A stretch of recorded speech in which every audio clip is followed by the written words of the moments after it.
Now that we're dealing with the crust, we can start talking about plate tectonics. Okay, so the idea of plate tectonics actually begins with the idea of what is known as continental drift.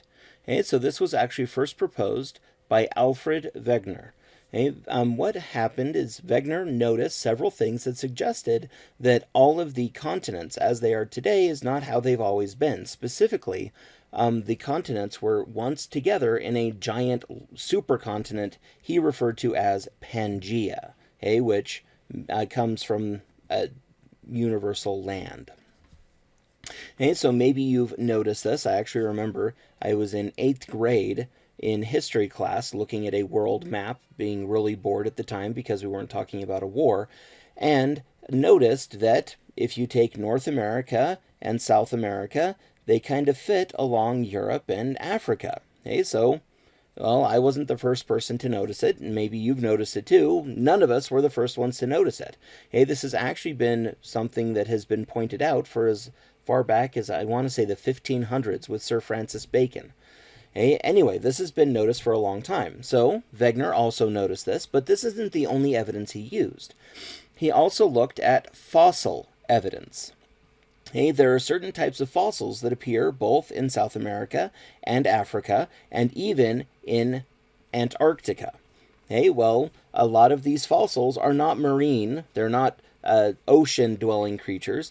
Okay, many of them are reptiles. Some of them are even plants. Okay, well, plants are not known for being able to swim oceans. So if we have the same sort of plant fossil in South America, Africa, and Antarctica, this suggests that they were all close enough that seeds could be moved from one to the other.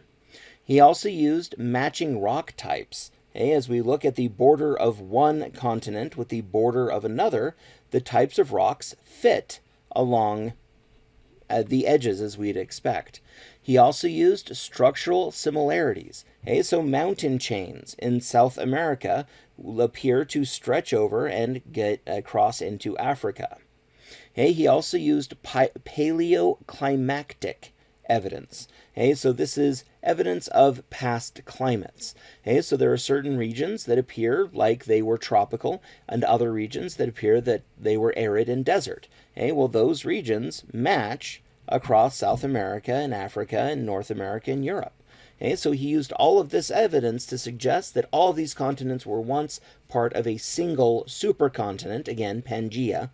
Okay, but from that time, they have broken apart and drifted. This is where we get the idea of continental drift. Okay, that the continents have drifted away from this original supercontinent into their present-day positions. Okay, well, although he had a lot of evidence for this at the time, nobody took the idea seriously, and the reason why is he could not explain how continents moved. Okay, with the way that he first proposed it, it sounded as though less dense continental rock was breaking through higher density oceanic rock. Okay, and that would require huge amounts of energy, and it just didn't make any sense. So, because there was no explanation for how continental drift happened, nobody took it seriously. Okay, the big change actually occurred because of the Second World War. Okay, so during the Second World War, we developed all sorts of fancy technology, particularly sonar, which allowed us to begin mapping the sea floor. Well, as we did, we found ocean basins and the continental margins. We also found oceanic ridges. Okay, these long mountain chains underneath the ocean. Okay, what we found is that the deepest parts of the ocean were actually near the continents, and the shallowest part of the ocean were in the middle along these continental, or the oceanic, mid-ocean ridges. Okay, so Harry Hess suggested that the mechanism for the motion of the continent was what is referred to now as seafloor spreading. Okay, that the oceanic crust is actually splitting apart in some regions, okay, causing it to move, and as the ocean crust is moving, it then pushes the less dense continental crust along. Okay, so mid-ocean ridges are regions where the lithosphere is being split apart and is creating new lithosphere, and the oceanic trenches, that are along continents, are regions where the crust is being pushed down and actually being destroyed. So this motion where it's being pushed down, this is known as subduction. So the ocean is constantly being created along mid-ocean ridges. Oceanic crust is being created along the mid-ocean ridges and is then being destroyed at the trenches, at the continental margins. This idea of seafloor spreading is actually supported based off of the magnetic field that we find in the ocean floor. So the idea is that along the mid-ocean ridge, we have lava that erupts through, creating new oceanic crust. As it is still hot, there are certain minerals, specifically magnetite, which will align with the Earth's magnetic field. Then, once it has solidified, it's cooled off and is now completely hard, the magnetite is now locked in place.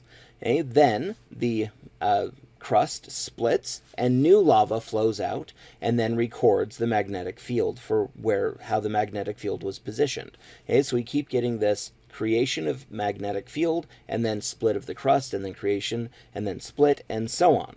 What we have learned is that the Earth's magnetic pole actually flips. Now what this means is that the direction of the compass, so right now our compasses point towards the north. However, every so often it'll actually flip so that a compass would point south. Now this happens somewhere on the order of 100,000 years to a couple of million years. So it's not something we have to worry about happening very often. This flip for the poles is known as magnetic reversal. We actually see these stripes of corresponding magnetic field on either side of the mid-ocean ridge. So we have the new lithosphere being created, which records the magnetic field at that time. The crust then splits. Notice that we now have magnetic field on either side, and new crust is created, recording the new magnetic field. That then splits apart, and new crust is created, recording the new magnetic field. So we get these parallel lines of magnetic field on either side of the mid-ocean ridge, showing that the crust really has split apart in those regions. So all of this has led to the theory of plate tectonics, that the Earth's crust is actually divided into giant lithospheric plates. These plates that are then floating on top of the asthenosphere. Overall, there are about 8 large plates with a bunch of smaller ones. So here, each of the different colors actually corresponds to a different plate. Now the continents are moving because they are embedded within the plates. So the plates are drifting around. We have regions where they spread apart. We have other regions where they come together. And the continents are stuck on the plate. So as the plate moves, so do the continents. So the plates are sections where the Earth's crust is strong. So we have this regions of the lithosphere. It also contains part of the uppermost mantle. So we get the crust and some of the mantle as the lithosphere. And the plates are riding on top of the weaker, and if you remember, we said that it was plastic, asthenosphere. So we have the 8 major plates, and the plates again are in constant motion, which causes them to change shape and size. Presently, the largest plate is actually the Pacific plate. It doesn't look like it because of how this diagram is done. We took a round Earth and then flattened it into a rectangle, which causes the north and south to become way larger than what they should be. So the Pacific plate is actually the largest of all of the plates. And several of these plates do actually include continents. So there's not actually a continent within the Pacific plate, but the North America plate has one, the Africa plate has one, and so on. So these plates move in different directions and at different speeds. The continental plates tend to move more slowly, and the oceanic plates tend to move more quickly. On average, if you average out the motion of all of the plates, it actually moves a couple of centimeters a year. Okay, so what this means is about the same rate that your fingernails grow is about how fast the plates are moving.